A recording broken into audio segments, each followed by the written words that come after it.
Hello everyone, welcome to UPSC पे चर्चा with विशाल। तो चलिए आज के लक्ष्मीकांत के लेक्चर में स्टार्ट करते हैं हमारा फंडामेंटल राइट, जो कि राइट अगेंस्ट एक्सप्लॉइटेशन हम पढ़ेंगे। लास्ट वीडियो में हम आर्टिकल 22 तक देख चुके थे।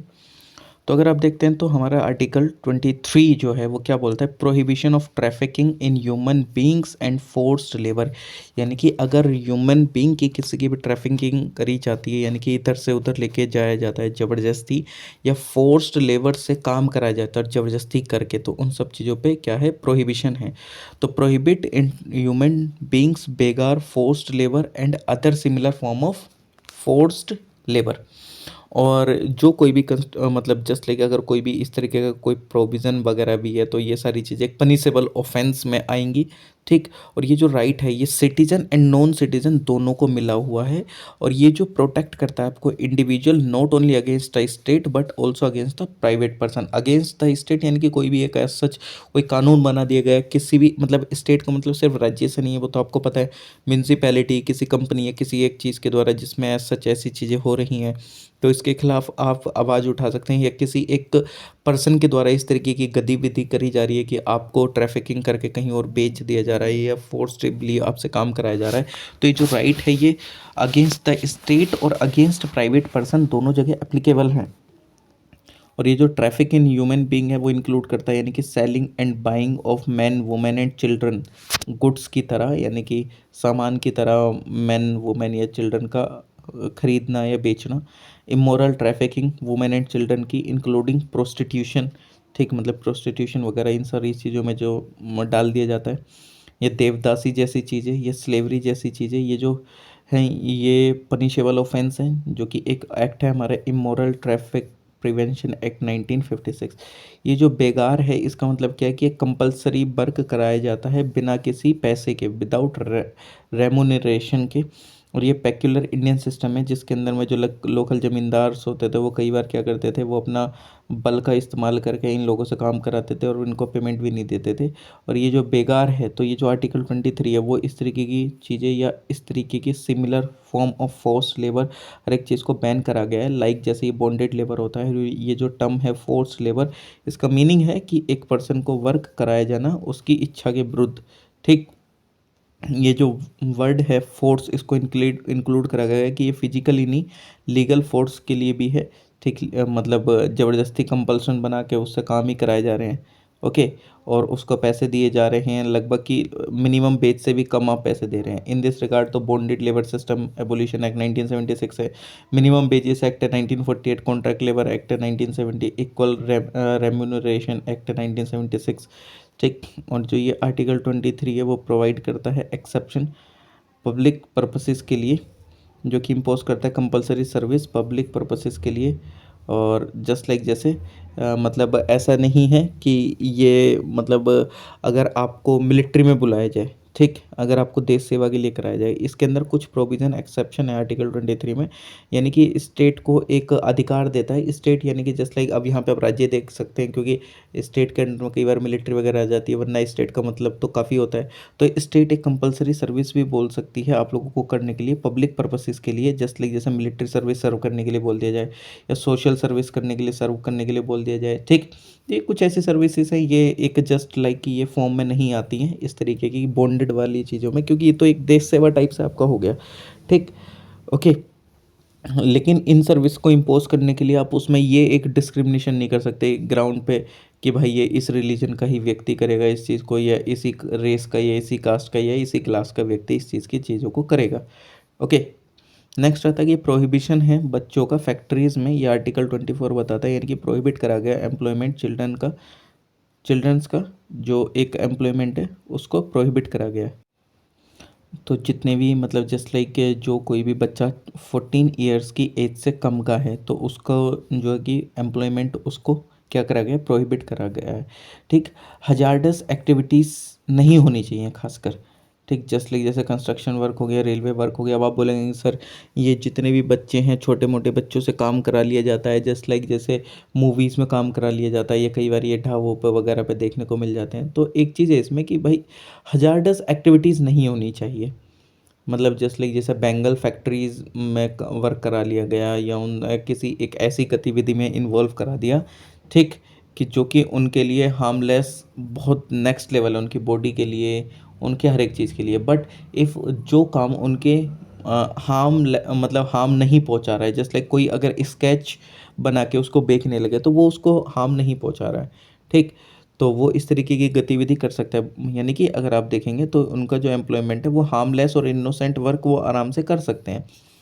ठीक, और ये जो child prohibition and regulation act भी आया था 1986 में, ये मोस्ट इंपॉर्टेंट लॉ है इसके रिगार्डिंग। जो एम्प्लॉयमेंट है चिल्ड्रन एक्ट का 1938 है, factories act 1948, mines act 1952, merchant shipping act 1958, plantation labour act 1951, motor transport worker act 1951, apprentice act 1961, bidi and cigar worker act 1966, और इसके अलावा अदर एक्ट हैं जो कि प्रोहिबिट करते हैं चिल्ड्रन एम्प्लॉयमेंट, चिल्ड्रन का जो कि सर्टेन एज से कम के होते हैं। 1996 में जो सुप्रीम कोर्ट था उसने डायरेक्ट करा कि जो इस्टेब्लिशमेंट है child labour rehabilitation welfare fund का, जिसके अंदर जो ऑफेंडिंग जो एम्प्लॉयर हैं उसको एक डिपॉजिट करना होगा फाइन कितने रुपए का, 20,000 का, हर एक चाइल्ड जो भी उसके द्वारा एम्प्लॉय करा जा रहा है उसके द्वारा, और उसको इशू करना पड़ेंगे डायरेक्शन इम्प्रूव करने के लिए, एजुकेशन हेल्थ एंड न्यूट्रिशन बेहतर करने के लिए चिल्ड्रन की। ठीक, और जो कमिश्नर है होता है प्रोटेक्शन ऑफ चाइल्ड एक्ट 2005 का, वो इनेक्ट करेगा और प्रोवाइड करेगा establishment national commission and state commission protection of child right and children's court, जिससे कि एक स्पीडी ट्रायल हो सके। ये जितने भी ऑफेंसेस बच्चों से रिलेटेड होते हैं या उनके चाइल्ड राइट के वायलेशन से, 2006 में जो गवर्नमेंट ने उसने बैन कर दिया था एम्प्लॉयमेंट चिल्ड्रन का, डोमेस्टिक सर्वेंट और वर्कर, बिजनेस इस्टेब्लिशमेंट जैसे कि hotels, dhaba, restaurant, shop, factories, resort, spa, tea shop, इन सब में। ठीक, और उसने वार्न भी करा था कि अगर कोई भी इस तरीके से रखता हुआ पाया गया बच्चों को जिनकी एज कम है 14 साल से, उसको एक liable prosecution and penal action देखना पड़ सकता है। तो child labour prohibition and regulation and amendment act 2016 उन्होंने अमेंड कर दिया child labour prohibition and regulation act 1986 को, और उसने रीनेम करा जो प्रिंसिपल एक्ट था child and adolescent labour prohibition and regulation act 1986 को। ठीक, now we are moving to the another fundamental right, that is right to freedom of religion. तो article 25 देखते हैं। तो जो freedom of conscience and free profession practice and propagation of religion से related है। जो आर्टिकल 25 है वो बोलता है कि जितने भी पर्सन है वो इक्वली एंटाइटल हैं, मतलब बेसिकली अगर देखा जाए तो वो इक्वली एंटाइटल हैं freedom of conscience and right to freely profess practice and propagate religion, यानी कि अपने जो रिलीजन है उसको फॉलो करने के लिए उसको जिस वे में उनको प्रैक्टिस करना है, जैसे पूजा करनी है, ये जिस वे में उनको उसको धर्म को अपने को फैलाना है वो कर सकते हैं। फ्रीडम ऑफ कंसाइंस है, फ्रीडम ऑफ कंसाइंस यानी कि जो इनर फ्रीडम है एक इंडिविजुअल की, कि वो अपने रिलेशन भगवान के साथ जैसे चाहे वैसे, जिस इच्छा में चाहे वैसे मोल्ड कर सकता है। ऑब्वियसली बात है, मेरी इच्छा में कैसे भगवान से अपने चीज़ों को मतलब व्यक्त करूँ कि नहीं करूँ, ये इनर फ्रीडम है। राइट टू प्रोफेस यानी कि डिक्लेरेशन है अपने रिलीजियस बिलीफ का एंड फेथ का ओपनली और फ्रीली। ठीक, मैं एकदम जस्ट लाइक जैसा मैं चलते चलते भाई कुछ भी बोल रहा हूँ या डिक्लेरेशन कर रहा हूँ, मतलब राम राम इस तरीके से कुछ भी। राइट टू प्रैक्टिस है यानी कि परफॉर्मेंस, यानी कि जस्ट लाइक कि आप रिलीजियस वर्शिप कर सकते हैं, रिचुअल्स कर सकते हैं, ceremonies, exhibition, belief and ideas. आपने देखा होगा तमाम सारी चीज़ें होती है, कथाएं होती हैं, बहुत बड़े बड़े वो धर्म से रिलेटेड नहीं होती, ये भागवत कथा ये सारी चीज़, तो ये सारी चीज़ें आप प्रैक्टिस कर सकते हैं। राइट टू प्रोपेगेट, आप अपने धर्म का प्रसार कर सकते हैं। ठीक, और मतलब इसमें ये है कि आप फोर्सिबली किसी को कन्वर्ट नहीं करा सकते, सामने वाले की इच्छा है तो तभी वो सारी चीज़ें हो सकती हैं। बट अगर आप फोर्सिबली कन्वर्ट कराते हैं तो वो एक मतलब जस्ट लाइक कि वो एक गलत चीज़ है और वो एक ऑफेंस है। फोर्सिबली कन्वर्जन ये आपके जो फ्रीडम ऑफ कंसाइंस है उस चीज़ को क्या करता है, अवहेलना करता है। तो ये क्लियर हो जाता है, यानी कि आर्टिकल 25 कवर करता है religious belief doctrine but also religious practice को भी, और ये जो राइट है वो अवेलेबल हैं person, citizen as well as non citizen को। हाउएवर ये जो राइट्स हैं वो सब्जेक्ट हैं public order, morality and health को लेके, मतलब जस्ट लाइक इन पे भी रीजनेबल रेस्ट्रिक्शन हो सकता है। ठीक, इफ अगर स्टेट परमिट करता है तो किन ग्राउंड्स पे, public order, morality and health.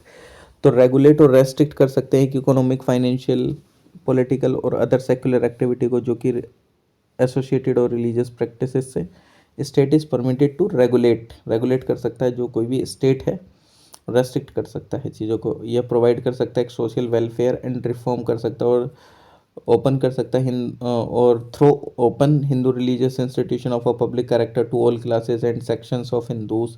मतलब ऑब्वियसली बात है कि वो सारे सेक्शंस के लिए खोल सकता है, जितने भी हिंदूज अगर करना चाहें वो सारी चीज़ें अगर हिंदू रिलीजियस इंस्टीट्यूशन में। ठीक, और आर्टिकल 25 है वो दो एक्सप्लेनेशन और देता है कि जो कोई भी वियर करते हैं कैरी करते हैं कृपान, वो इस प्रोफेशन के अंदर में है जो कि सिख रिलीजन में, और जो हिंदूज जो कि and to the Hindus in this context include Sikhs Jain and Buddhist. यानी कि जो हिंदू के अंदर कौन कौन आते हैं, सिख जैन एंड बुद्धिस्ट भी आते हैं, और वो ऑब्वियसली आते हैं, सिख लोग तो कृपान वगैरह रखते ही हैं, आपको पता भी होगा। Freedom to manage religious affair, यानी कि जो आर्टिकल 26 है, रिलीजियस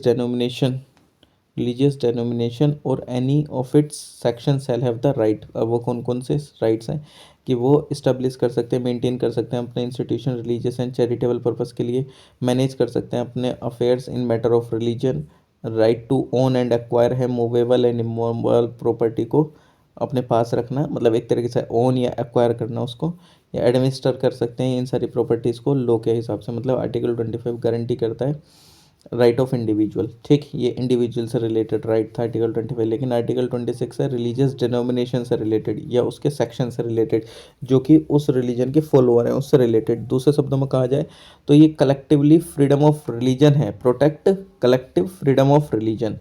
मतलब ये सब लोगों का अधिकार, मतलब जैसे हिंदू लोग हैं तो ये सबकी फ्रीडम को क्या कर रहा है, प्रोटेक्ट कर रहा है, और जो आर्टिकल 25 है वो इंडिविजुअल की चीज़ों को प्रोटेक्ट कर रहा है।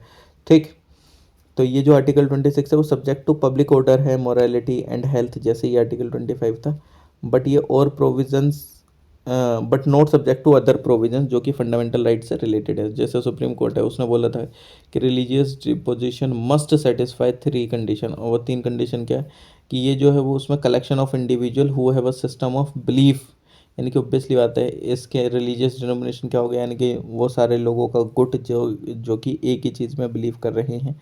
ठीक, और उनका एक कॉमन ऑर्गेनाइजेशन होना चाहिए, एक डेजिग्नेटेड होना चाहिए, डिस्टिंक्टिंग नाम होना चाहिए, मतलब जैसे एक ये सभाएं बन जाती हैं, एबीवीपी हो गया, मतलब इस तरीके से मैं आपको बता रहा हूँ।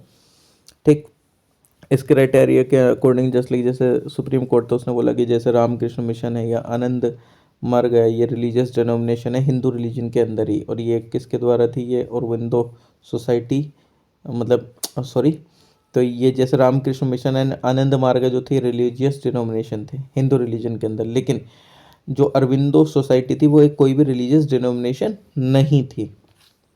Okay, freedom from taxation for promotion of a religion, यानी कि आर्टिकल 27 ये बोलता है कि जो कोई भी पर्सन है मतलब वो क्या करता है, एक मेंटेनेंस वगैरह के लिए कुछ भी एज सच पैसे उसे देता है, ठीक, तो उस पर कोई भी टैक्स वगैरह नहीं लगता। इन अदर वर्ड्स अगर बोला जाए तो जो स्टेट है और should not spend the public money collected by way of tax for the promotion of maintenance of an particular religion.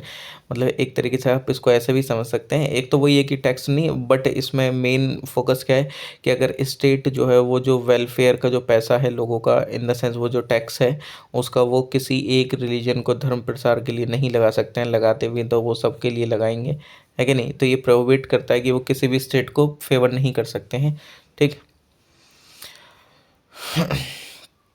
And support नहीं कर सकते हैं किसी भी एक रिलीजन को दूसरे रिलीजन के ऊपर, और जो टैक्स है लोगों का वो यूज़ नहीं करा जाएगा प्रमोशन और मेंटेनेंस के लिए।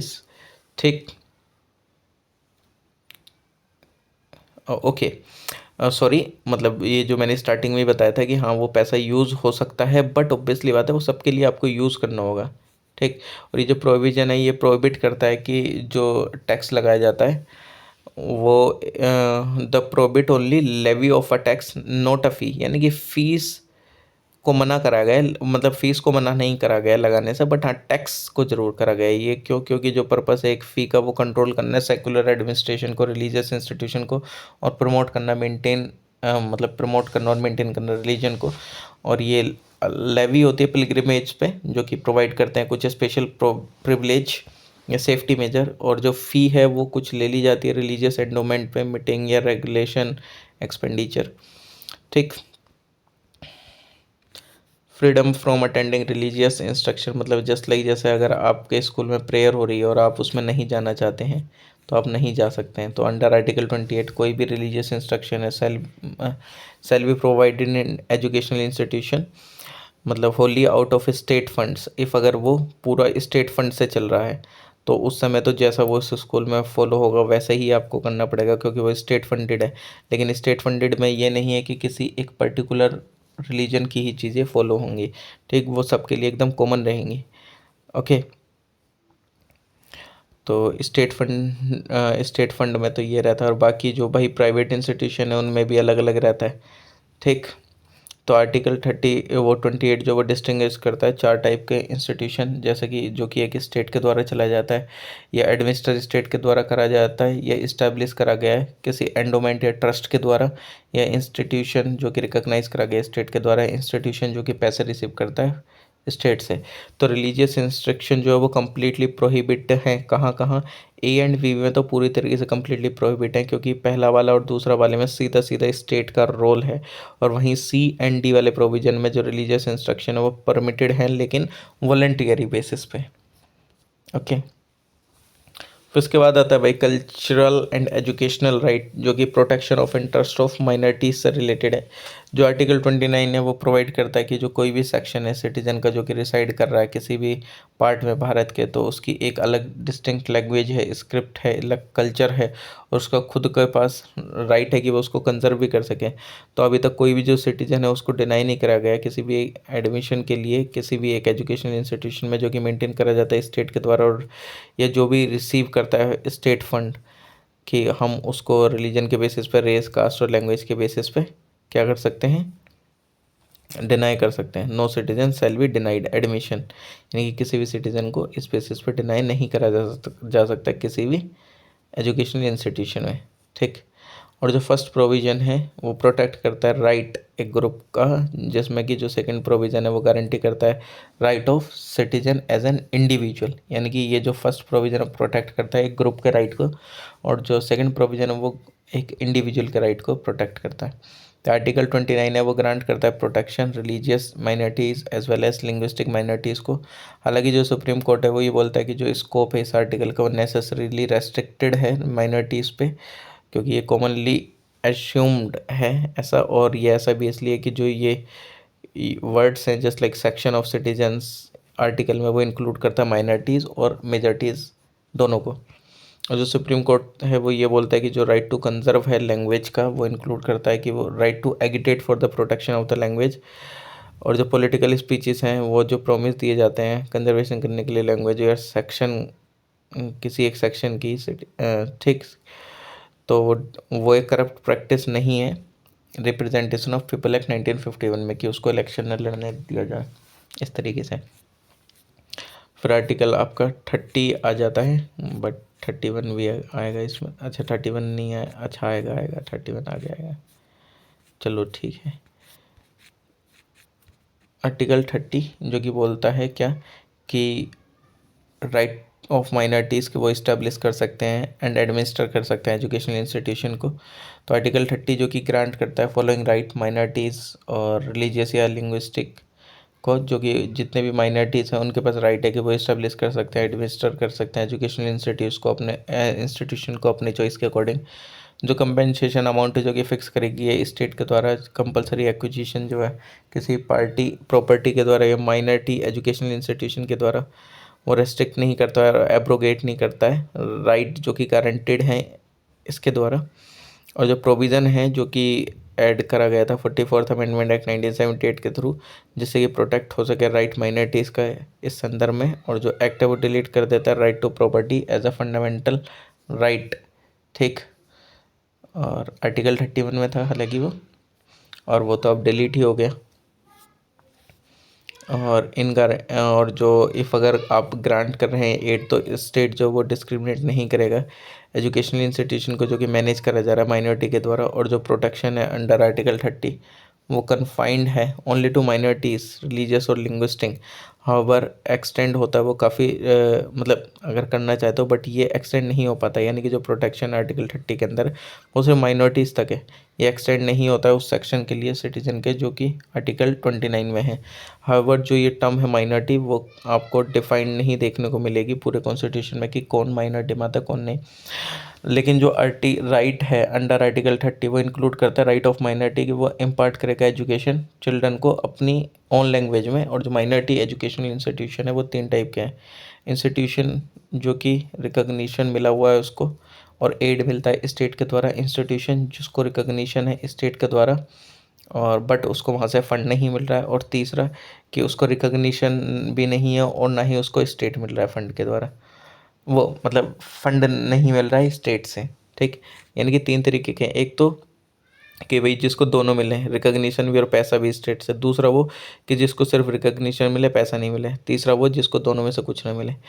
तो ये जो इंस्टीट्यूशन है जो फर्स्ट एंड सेकंड टाइप का वो सब्जेक्ट टू रेगुलेटरी पावर है स्टेट की with regard to syllabus prescription, academic standard, discipline, sanitation, employment of teaching staff and so on. और ये जो इंस्टीट्यूशन है थर्ड टाइप का वो फ्री है भाई, कि वो कैसे भी एडमिनिस्टर कर सकते हैं अपने अफेयर्स को, बट कुछ ऑपरेशनल एंड जनरल लॉज उन पर एप्लीकेबल होते हैं, जैसे like contract law, labour law, industrial law, tax law, economic regulations and इसके अलावा भी बहुत सारे।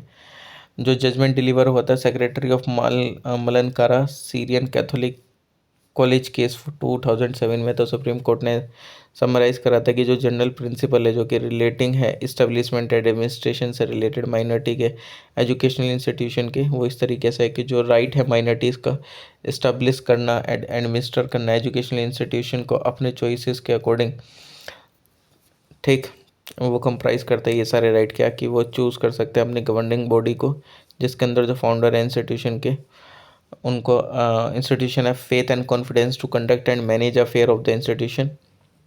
ठीक, और सेकंड की वो अपॉइंट करता है टीचिंग स्टाफ को as well as non teaching staff को।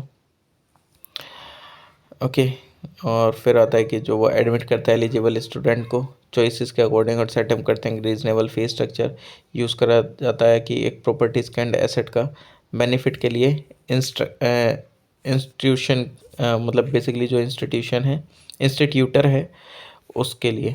ठीक, तो इसको ध्यान रख लीजिएगा। नेक्स्ट आता है कि जो राइट है कन्फर्ड ऑन माइनॉरिटीज़ जो कि आर्टिकल 13 में है वो ओनली इंश्योर करता है equality majority and not intended to place the minorities is a more advantageous position. और यहाँ पे कोई रिवर्स डिस्क्रिमिनेशन भी नहीं है इन फेवर ऑफ माइनॉरिटीज़। और जो जनरल लॉज हैं जस्ट लाइक लैंड हो गया जो कि रिलेटिंग नेशनल इंटरेस्ट है, national security, social welfare and public order से, मोरालिटी, हेल्थ एंड सैनिटेशन से, टैक्सेशन से, वो एप्लीकेबल है सब पर और वो इक्वली अप्लाई होता है माइनॉरिटी इंस्टीट्यूशन पे भी। और जो राइट है इस्टेब्लिश करना एंड एडमिनिस्टर करना एजुकेशनल इंस्टीट्यूशन को वो एब्सोल्यूट नहीं है। और जो मतलब एक तरीके से जो right to establish and administer है एजुकेशनल इंस्टीट्यूशन का वो एब्सोल्यूट नहीं है। Okay,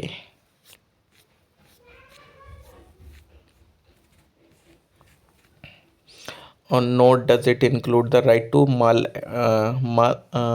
administer. Okay, there can be a regulatory measures, regulatory measures होंगे जो कि इंश्योर करेंगे educational character standard and maintain करने का एकेडमिक एक्सीलेंस को।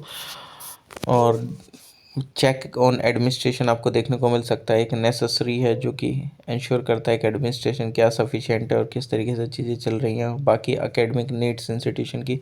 और जो रेगुलेशन है वो बनाए जाते हैं स्टेट के द्वारा कंसर्निंग जर्नल और welfare of student and teachers के द्वारा रेगुलेशंस जो कि लिखी जाती हैं अकॉर्डिंग टू एलिजिबिलिटी क्राइटेरिया है। ठीक, एंड क्वालिफिकेशन फॉर अपॉइंटमेंट और ऑल्सो कंडीशन जो होती है सर्विसेज की एम्प्लॉयज़ की बोथ टीचिंग और नॉन टीचिंग। और रेगुलेशन जो कि प्रिवेंट करती है एक्सप्लॉयटेशन और ऑपरेशन एम्प्लॉयज़ का, रेगुलेशन जो कि प्रिस्क्राइब करता है सिलेबस एंड करिकुलम स्टडी जो कि करनी होती है इस कैटेगरी में। और ये जो इस तरीके का जो रेगुलेशन होता है वो डू नॉट मतलब वो किसी भी इंटरफेयर में नहीं होता आर्टिकल 30 के फर्स्ट वाले पार्ट में। और जो कुछ एलिजिबिलिटी कंडीशन है और जो क्वालिफिकेशन है वो प्रिस्क्राइब करी जाती है स्टेट के द्वारा जो कि मेट होती हैं। और जो अनएडेड माइनॉरिटी एजुकेशनल इंस्टीट्यूशन है उनमें फ्रीडम है अपॉइंट करने की टीचर लेक्चरर अडॉप्ट करके किसी भी एक रेशनल प्रोसीजर के थ्रू सिलेक्शन के, और जो एक्सटेंशन है एड का वो स्टेट मतलब एक्सटेंशन जो है वो एड का वो स्टेट के द्वारा मतलब होना चाहिए। एज सच की extension of aid by the state does not alter the nature and character of the minority educational institution, यानी कि अगर एक्सटेंशन करा गया एड के द्वारा किसी भी राज्य के द्वारा तो उसका मतलब ये नहीं कि उसका नेचर बदल दिया जाएगा उस इंस्टीट्यूशन का या करेक्टर बदल दिया जाएगा, ये सारी चीज़ें। और जो कंडीशन थी वो इम्पोज करी जा सकती है स्टेट के द्वारा इंश्योर करने के लिए प्रॉपर यूटिलाइजेशन हो रहा है कि नहीं हो रहा है एड का। और बाकी डाइल्यूट हो जाती है काफ़ी सारी चीज़ें इस चीज़ से, जस्ट लाइक जैसे आर्टिकल 31 डाइल्यूट हो जाता है। तो चलिए बाकी जो रेमेडीज़ वाला है उसको नेक्स्ट वीडियो में देखेंगे। तो आई होप कि आपको लेक्चर पसंद आ रहे होंगे, तो आप कंप्लीट कर सकते हैं सी सेट का कोर्स। स्पेक्ट्रम की जो प्लेलिस्ट है वो देख सकते हैं लक्ष्मीकांत की, तो आप चली रही है। और आप इसके अलावा लूसेंट की भी सीरीज़ देख सकते हैं जो कि आपके लिए बहुत ज़्यादा हेल्पफुल होगी। ज्योग्राफी की अभी स्टार्ट करेंगे। Thank you everyone, please like share comment and subscribe. मिलते हैं आप लोगों से नेक्स्ट वीडियो में।